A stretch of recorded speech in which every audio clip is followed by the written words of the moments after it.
The wealthy wife I married could actually read minds, and I had no idea. The worst part is, I criticized her behind her back almost every day about a year and a half ago. To fulfill her grandfather's last wish, she married me her childhood fiancé. From the start, we had an agreement.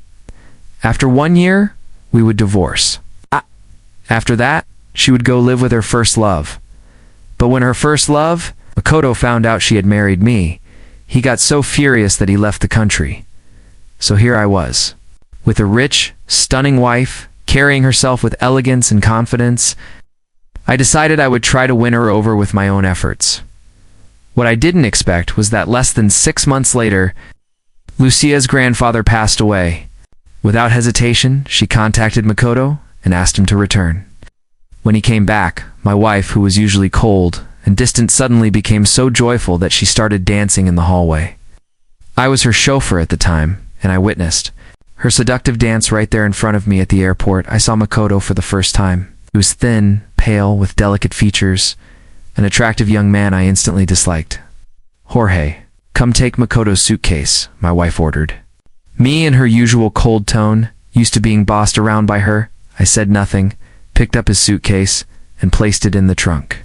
Then, driving the luxury S680 with its advanced suspension, I kept the road smooth so Lucia and Makoto could talk in the back seat, Lucia said warmly. "Makoto, during this past year I've kept my distance from him. Our relationship has been completely pure.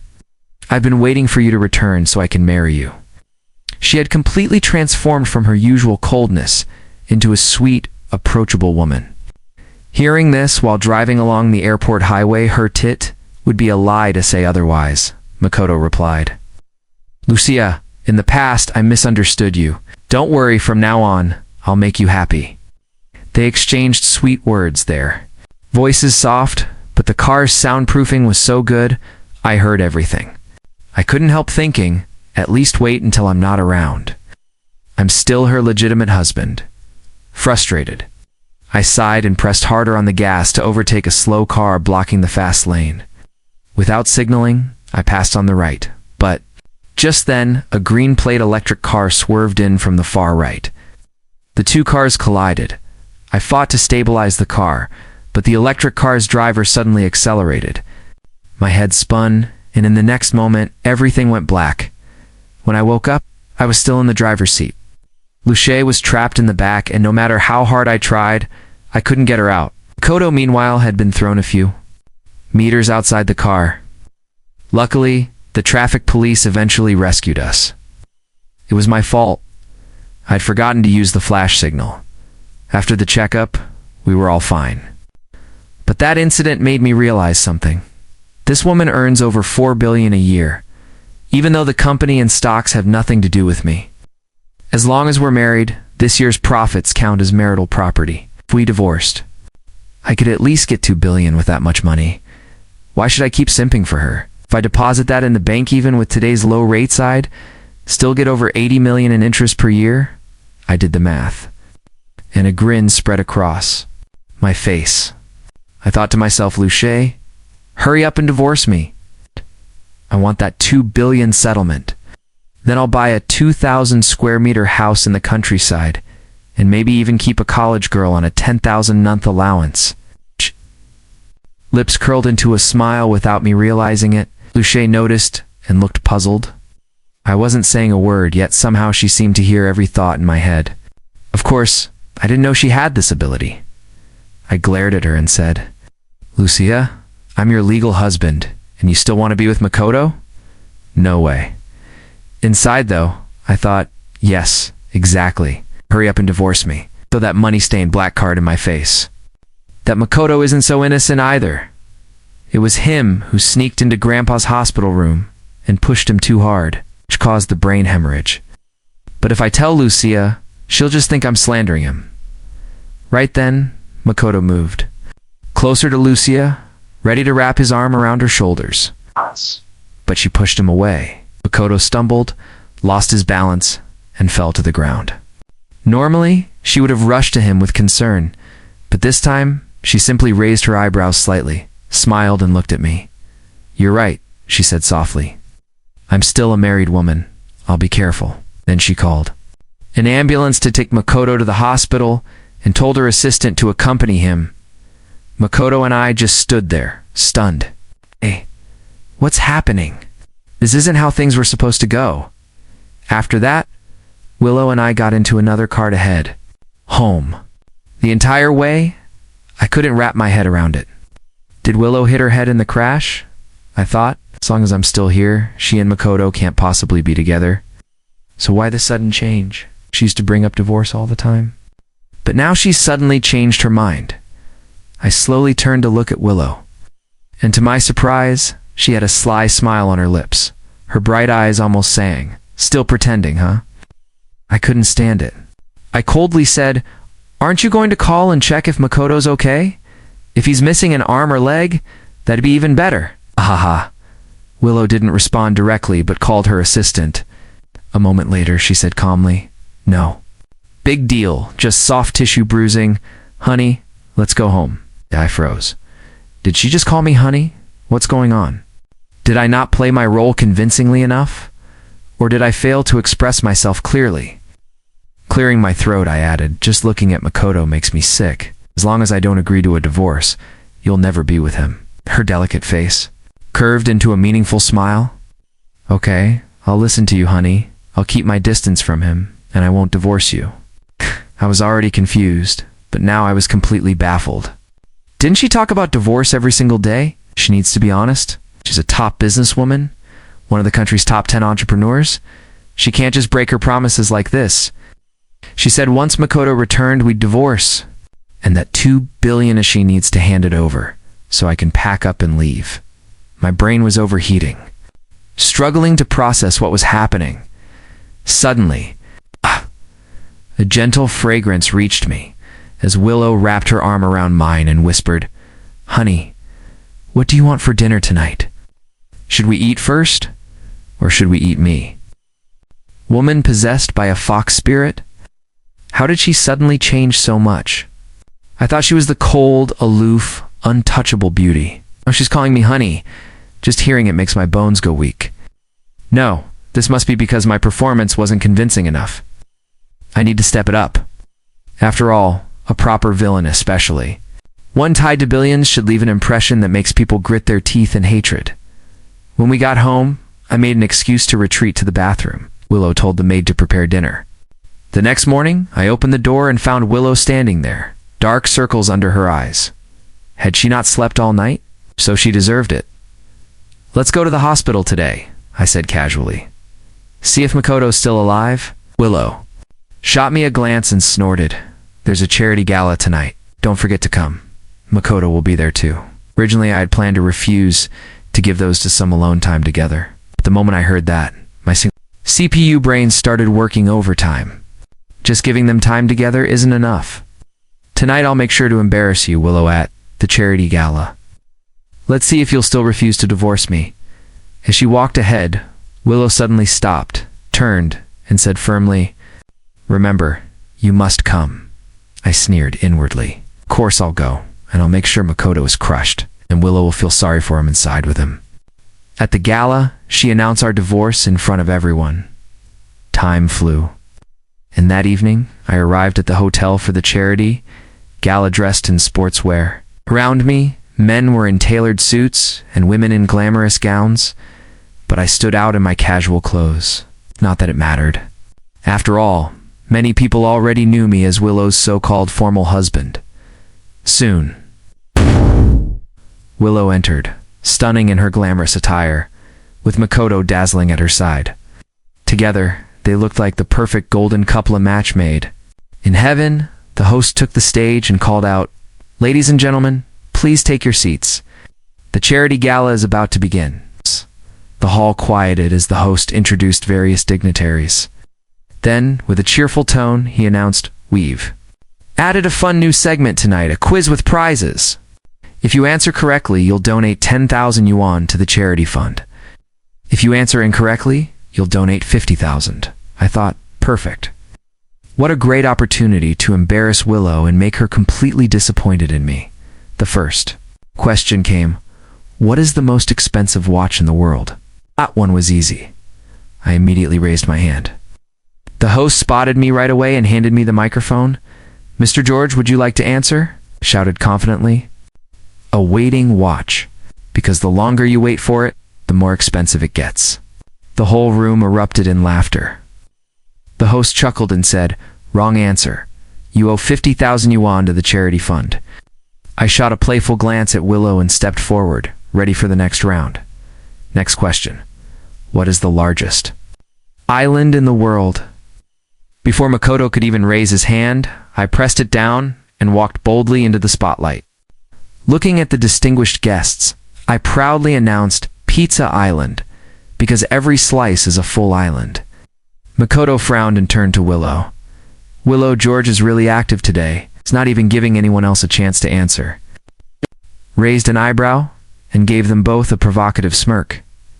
Just then, the spotlight shifted to Willow and Makoto's side, whether by accident or design, I couldn't tell. The host chuckled. At first glance, Ms. Liu and Mr. Ito truly look like a perfect couple. Now then, let me ask another question. Which river separates the cowherd and the weaver girl in Chinese legend?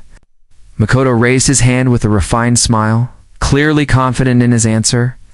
But I darted forward, snatched the microphone from the host and declared, "The river of the underworld." Makoto's face stiffened. Grinding his teeth, he sneered.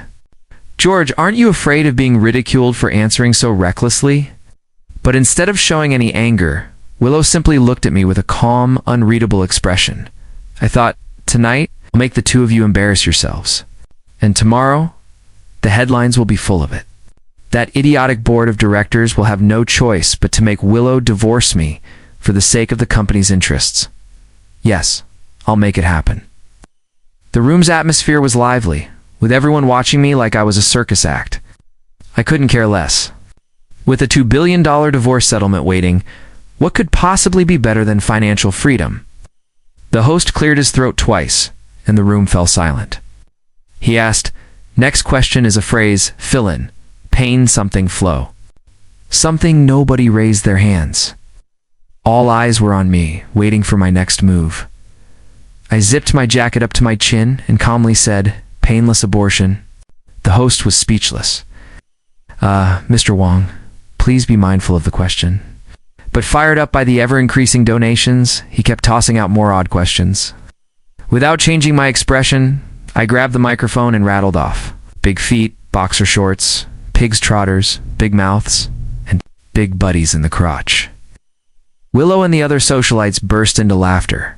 The entire room roared. I thought, haha, I'm so wild and carefree. Willow must be feeling utterly humiliated now. When the laughter died down, the host continued. "Next question. Hi, something. Nothing something." Makoto raised his hand, but before he could answer, I slapped his chin upward, closing his mouth. With the crowd stunned, I snatched the microphone and smirked. The teacher mentioned this in class. It's called HD porn. The host forced a smile. Mr. Wong really enjoys making jokes, especially sexual ones. Perhaps he made that mistake. On purpose to donate more, I thought. I'm not donating on purpose, I'm just making Willow mad. "Hey," the host calmly added 50,000 yuan to the tally and asked, "Next question, something something thick." I opened my mouth confidently. "I'm talking about my poop." Before I could finish, Willow clamped her hand over my mouth and dragged me away. Clearly, she was afraid I'd keep embarrassing us further. Halfway through the cocktail party, Willow suddenly became very clingy and refused to let me leave. With me staying close, that scoundrel Makoto had no chance. Eventually, he couldn't hold back anymore. He walked over and said, "Willow, let's go to the balcony and have a chat." Willow glanced at him and replied, "If Mr. Ito has something to say to me, he can say it here." I thought, Willow must be trying to project the image of the perfect wife and mother in front of everyone. I need to create an opportunity for them to be alone. I cleared my throat and said, "Willow, maybe Mr. Ito has something important to discuss with you. Come with my no, a quieter place." I led them to a small conference room, pushed Willow inside, and Makoto followed. I gently closed the door, but left a tiny crack. I had to prepare for both possibilities. Willow had been acting strange. Lately, maybe she'd realized my intentions. Maybe she'd no longer planned on divorcing me. Cold water poured down from the shower head, soaking me and chilling me to the core, but I still couldn't figure out how the script had taken such a sharp turn. "Honey, are you done yet?"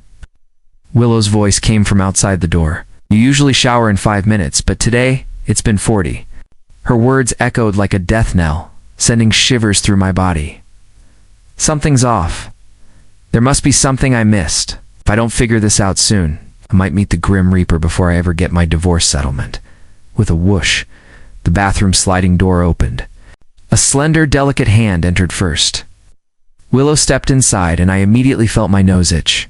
This is bad. Why is my wife entering the bathroom wearing nothing but a white shirt? Wait, she's also wearing black stockings. But that's not the point. This is clearly a trap. If I, the villain husband, so much as hint at anything suggestive, I'll be blacklisted. She must be trying to seduce me, then accuse me of coercion.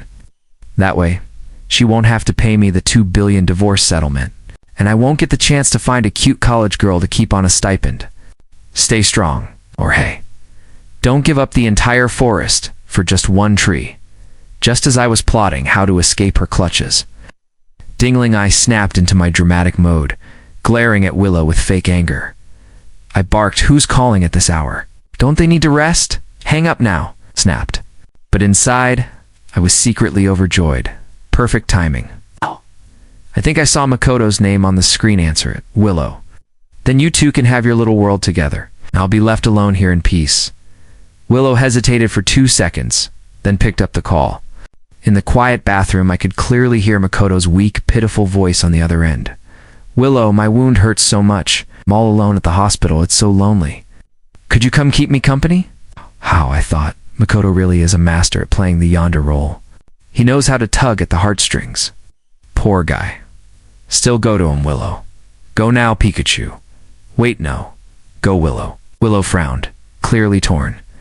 No, I need to stir this up, I told myself. I frowned and barked. What time is it? Why is Makoto calling you? Am I dead or something? Tell him to get lost. Maybe he heard my voice, because after a short pause, Makoto's weak reply came through. George, I'm sorry for interrupting you two. Carry on. I'll be fine here alone. Even if it gets cold tonight, I can handle it.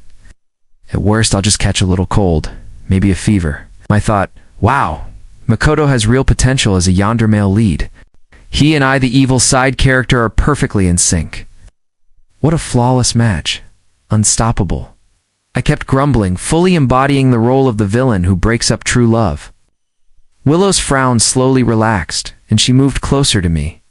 For a moment, staring at her flawless, translucent skin, I froze, even after having seen countless beauties in midnight videos. This still left me stunned. And then, before I could react, she kissed me. My first kiss. Gone, damn it, I thought. My first kiss, stolen. Willow, this wicked woman, you play the fox spirit role without missing a beat. Then a slender, jade-like finger pressed against my lips. Don't speak yet, she whispered. She picked up the phone again, her face transforming instantly into the cold, untouchable beauty. Mr. Ito, she said icily, my husband and I are busy in the bathroom right now. The hospital already arranged a caregiver for you. If that's not enough, we'll send more. On the other end, Makoto coughed pitifully, sounding like he was either choking or genuinely unwell. His voice trembled as he spoke. Willow, it was my fault from the start. You're being so heartless now, I must be punished. I'll endure it. But please remember, you once said you would only ever be separated from me when heaven and earth unite and mountains and rivers disappear. That's what you told me when you sent me away. Hearing that, I almost felt moved myself. Listen to him, Willow. Are you really this cold-hearted? Go take care of him already. I shoved Willow's hand away and snapped, Stay away from me. Don't think your seduction tricks work on me. I've had so many girlfriends, I can't even count them all. Your little games are useless. She shot me a sly look, then said into the phone, Mr. Ito, take care of yourself. My husband and I have more important things to do. Without waiting for his response, she hung up. Then she moved closer to me, her eyes sparkling with flirtation. So you're saying you're a master at picking up women? Now that no one's disturbing us, show me what you've got. Come on. She leaned in. I thought, don't think I don't see through you. Acting like the cold, distant beauty one moment, then turning passionate the next, something's not right. You're trying to lure me, then accuse me of forcing myself on you, just so you won't have to pay the massive divorce settlement. Clever, but I won't fall for it still. I couldn't let my edge slip. I smirked playfully and said, very well, woman. You've caught my attention. Close your eyes, and I'll show you what it really means to be a master of seduction. Willow smiled, closed her eyes obediently, waiting. In that instant, I slipped out of the bathroom, grabbed some clothes, and bolted downstairs to the dining room. The maid saw me and smiled politely. Young master, you finished your shower. Please ask young madam to come down, then we can start dinner. I nodded, expression blank, and sat at the table. Not long after, Willow came downstairs in her pajamas and sat opposite me. Eat, honey, she said softly. You've lost weight recently. You need to take care of your health. The maid froze for a moment at Willow's unusual tone, then quickly lowered her head and opened the warming covers on the dishes. When I saw the food spread across the table, I couldn't stop myself from blurting out in disbelief. What is this? Stir-fried kidney? Ginseng and bull's penis soup? Steamed oysters? Stir-fried eggs with chives? Sea cucumbers? Why all this heavy stuff?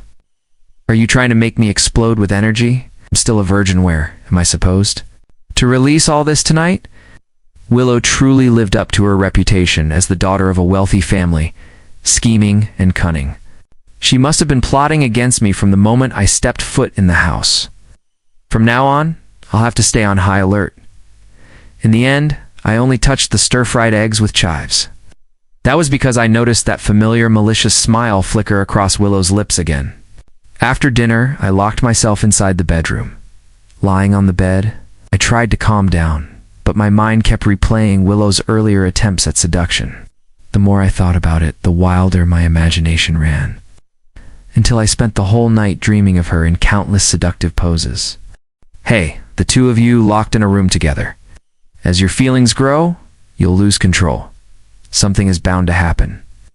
I bet at least Makoto won't be able to control himself, and I'll secretly record evidence and use it to file for divorce. If she's at fault, I might even get a bigger settlement, maybe 3 billion. Sure, my methods aren't righteous, but as the saying goes, no means without doing whatever it takes. As long as I'm not breaking the law directly, I'll take whatever I can get. No fear of losing only, fear of not gambling at all. Try hard and a bicycle becomes a motorcycle. Take a risk and a motorcycle becomes a Range Rover. No fortune without luck. No gain without risk. Someone's child cries every day. Someone's gamble fails every day, as expected. The moment Makoto entered, he started making his move. He said, Willow, you know my feelings for you are as constant as the sun and moon. But Willow cut him off sharply. Mr. Ito, if you came just to talk about these old matters, then this conversation can end right now. Realizing his emotional plea wasn't working, he switched tactics. He said, Willow, you might not know this, but George has other women outside. Makoto leaned closer and said, he's been using your money to fool around with other women. With that, he handed Willow his phone, the screen showing what looked like photos or maybe videos. I thought, if only Makoto really had evidence of me messing around. But the truth is, I'm still a virgin. How could I have been chasing women? Well, whatever. If taking the blame makes this divorce easier, I'll swallow the loss. Makoto. Willow suddenly raised her voice. Oh. She glared at him and snapped, my husband is under a lot of stress. Going to a bar to relax is completely normal. He's worked hard his whole life. What's wrong if he pays some attention to young models? Makoto frowned and pushed back.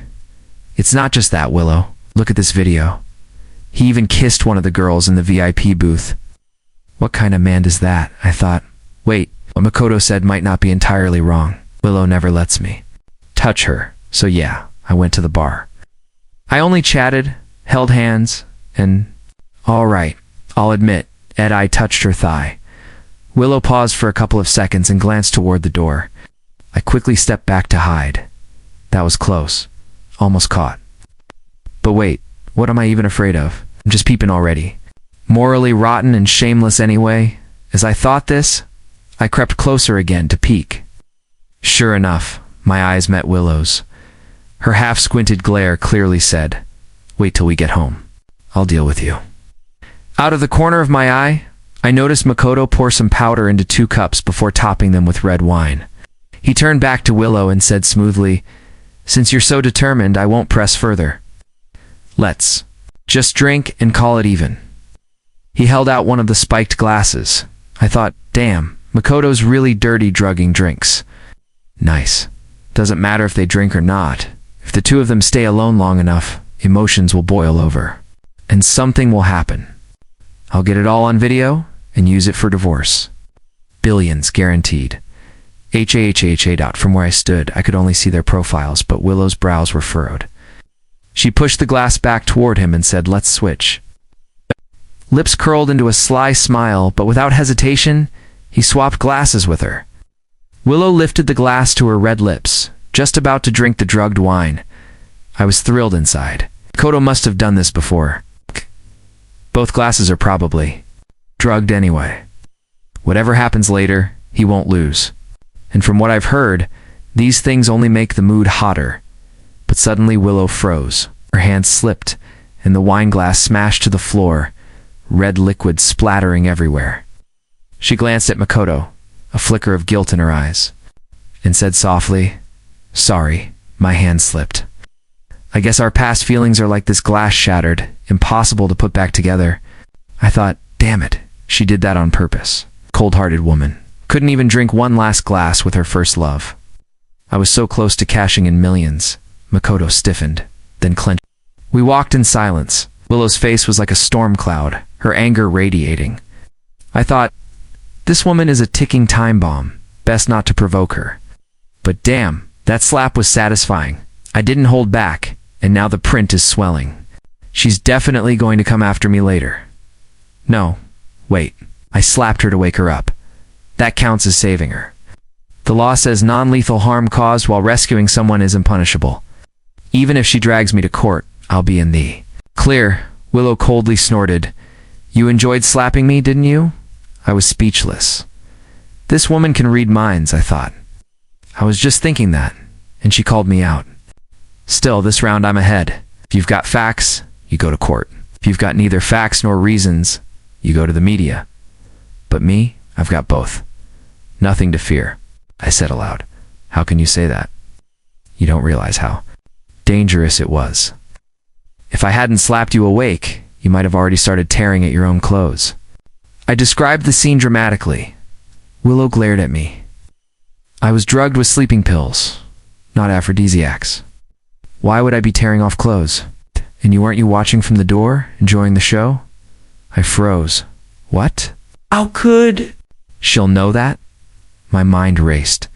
If I admit it, I'll be ruined. No better to deny. If I lie smoothly, I might still make it home for New Year's. I stammered. Listen. Listen to my explanation. I was just passing by, saw the door. Cracked open, got curious, and took a quick peek. Then I realized what was happening and rushed in with my heroic eagle strike to save you. If you don't appreciate it, Fee and I should have just stayed out of it. With a sigh, I turned to the window and pretended to look heartbroken. Inside, I thought, hold it together. Think of something sad, or I'll burst out laughing. 2 billion gone. The college girls I'll never meet. The countryside dream, gone. Boo-hoo-hoo. A wave of sorrow hit me.